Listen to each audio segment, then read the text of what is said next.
ये कहानी लगभग 1 महीने पहले की है। एक रिपोर्टर महाकुंभ में साधु सन्यासियों से बात कर रहा था। बात करते-करते रिपोर्टर को ऐसा महसूस हुआ कि जिससे वह बात कर रहा है, वो बहुत ही पढ़ा-लिखा व्यक्ति है, कोई साधारण व्यक्ति नहीं है। रिपोर्टर ने साधु से पूछा, "आप तो बहुत पढ़े-लिखे लगते हैं, आपने कहाँ तक पढ़ाई की है?" साधु ने कहा, मुस्कुराते हुए, "मैंने बीटेक किया है स्पेस इंजीनियरिंग से आईआईटी बॉम्बे से।" ये सुनकर वो रिपोर्टर सन्न रह जाता है और कुछ दिन के बाद वह इंटरव्यू सोशल मीडिया पर वायरल हो जाती है।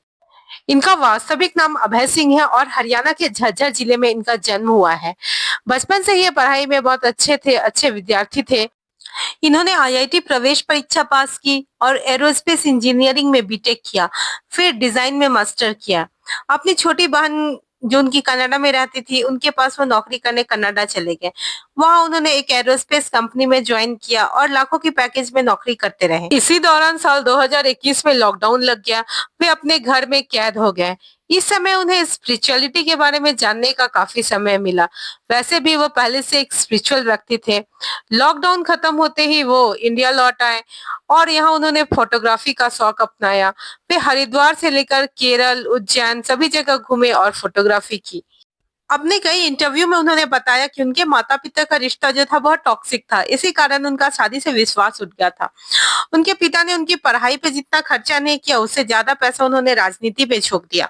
आईआईटी पास होने के बाद उनकी माँ ने कहा कि यूपीएससी एग्जाम क्लियर कर लो। पर अभय सिंह ने जब मना कर दिया तो माँ ने कहा बस एग्जाम पास कर लो, नौकरी मत करना, ताकि वे अपनी शान को अपने समाज में दिखा सके। अभय सिंह समझ चुके थे कि घर वाले उनकी खुशी से कोई मतलब नहीं रखना चाहते और जब घर वाले शादी के लिए दबाव डालने लगे तो उन्होंने परमानेंटली अपना घर छोड़ दिया। अपने माता-पिता के झगड़े, मारपीट और टॉक्सिक बिहेवियर की वजह से बाबा ने इस पर एक फिल्म बनाई। ये एक शॉर्ट फिल्म थी। इसके जरिए अभय सिंह सोसाइटी में एक मैसेज देना चाहते थे। ये फिल्म एक्चुअली डेडिकेटेड थी उन पेरेंट्स के लिए जो अपने बच्चों के सामने टॉक्सिक बिहेवियर रखते हैं और इससे बच्चों पर साइकोलॉजिकल इफेक्ट पड़ता है। इस फिल्म का उन पर इतना प्रभाव पड़ा कि उन्होंने अपनी 4 साल पुरानी गर्लफ्रेंड से ब्रेकअप कर लिया। फिल्म बनाते समय वो ट्रॉमा में चले गए और उन्हें बचपन के दिन याद आने लगे। और क्या था, फिर वे निकल पड़े ईश्वर की खोज में। उन्होंने ईशा फाउंडेशन कोयम्बतूर में कुछ समय बिताया। धीरे-धीरे उन्होंने कई साधु संतों के साथ समय बिताया और अंततः उन्होंने एक साधु के रूप में रहने के लिए निर्णय ले लिया और एक साधु जीवन चुन लिया। अब हमारे देश में तो मान्यता है कि जो लोग बेरोजगार है या नशेड़ी है वही लोग साधु बनते हैं। पर आईआईटी फिर लाखों का पैकेज पाने वाले अभय सिंह जब साधु बन गया तो सब चौंक गए। सनातन परंपरा में शिव को ही सत्य और शाश्वत माना गया है। शिव ही आदि योगी है, जन्म मृत्यु से परे है। इस सत्य को आईआईटी बाबा यानी अभय सिंह ने समझ लिया और निकल पड़े सत्य के साथ। आज बहुत सी मीडिया महाकुंभ पहुंच रही है, उनका इंटरव्यू ले रही है, रील्स बन रहे हैं, रिपोर्टर्स उनकी बात समझ रहे हैं, कुछ लोग नहीं समझ पा रहे हैं, कुछ अलग-अलग तरह के इंटरव्यू लिए जा रहे हैं, उनके पुराने फोटोग्राफ्स निकाले जा रहे हैं। लोग उन्हें कन्फ्यूज, कोई उन्हें एरोगेंट, कोई उन्हें मेंटली डिस्टर्ब कह रहा है।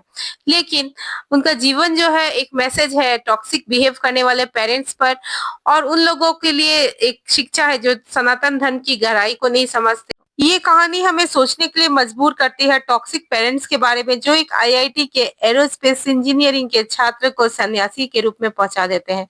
आपको क्या लगता है अभय सिंह ने जो ये लाइफ चुना ये इनका सही फैसला था या उन्हें अपने नॉलेज के द्वारा हमारे देश की तरक्की के लिए काम करना चाहिए था और साथ-साथ उन्हें स्पिरिचुअलिटी के रास्ते पे भी बढ़ना चाहिए था? कमेंट करके ज़रूर बताइएगा। तो ये थी आईआईटी बाबा यानी अभय सिंह की कहानी। अगर आपको ये कहानी अच्छी लगी तो हमारे चैनल को शेयर, सब्सक्राइब और लाइक कर दीजिएगा। फिर मिलते हैं किसी नए टॉपिक में नए वीडियो के साथ, तब तक